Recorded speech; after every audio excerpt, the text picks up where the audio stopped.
Hi everyone, David Kessler here. Welcome back to the studio. Glad to have you here with me. Today I want to talk about abstract painting. Okay, I get this question all the time. What is abstract painting? Or I'll be talking to people and I say, well, I'm an abstract painter.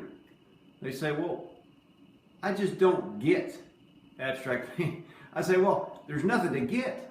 I say, abstract painting is just like any other kind of painting, right? You have to have good shapes. You have to have good values. You have to have good color. You have to have a good design. You have to have a center of interest, right? I have to have a place to look. So if you look at it like that, it's no different than any other kind of painting. What I always tell people is that the kind of paintings I do anyway, I just remove the subject matter, right? It's just paintings with the subject matter removed. So when you remove the subject matter, you're relying on the design fundamentals that you would utilize in any other kind of painting style, whether you're doing a landscape or figurative work or still life. You still have these basic design fundamentals. Just when you take away the subject matter, that's what organizes your composition. So you're taking that away, then the design fundamentals have to organize and structure and give hierarchy to your composition. Let's think about it like this. If I'm doing a landscape painting, I know that if I put a horizon line in there, basically I have a landscape painting, right? It subdivides the substrate in the top and the bottom. Now, with the landscape painting also comes a value distribution that's typical of a landscape painting. For instance, the sky in a typical landscape painting is always going to be the lightest. The ground plane is going to be just slightly darker, right? Anything that sort of slopes back, like a mountains or something like that, is going to be slightly darker still. And the darkest values typically are going to be something that's upright like trees. Pardon me. So that's the organization of a landscape painting. Now I take all that away, right? So I've taken away the subject matter. I've taken away my value pattern, my value distribution. So what am I left with?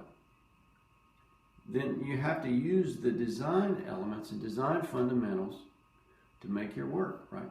Your color has to be strong, your shapes have to be good, your values have to work, your edges have to work, you have to have a center of interest, right? There's plenty of abstract paintings that don't have a center of interest. They don't have any center of interest. This is sort of an overall pattern. Right? In my workshops, I don't allow people to do an overall pattern because they're easy. I mean, anybody can do an overall pattern that doesn't have any sort of structure or hierarchy, right?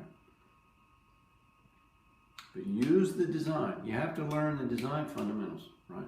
We always stress shape, value, color, edges, and center of interest. And if you can master those 5 things, you can do any sort of paintings you want. Abstract paintings are not a mystery. They're just like any other kind of painting. The same fundamentals apply. We're just taking out the subject matter. Simple as that. Now, when I started painting, I was a watercolor painter, and I always used reference material, right? Reference, mostly landscape paintings. They're buildings and landscapes and boats and seascapes and all these sorts of things.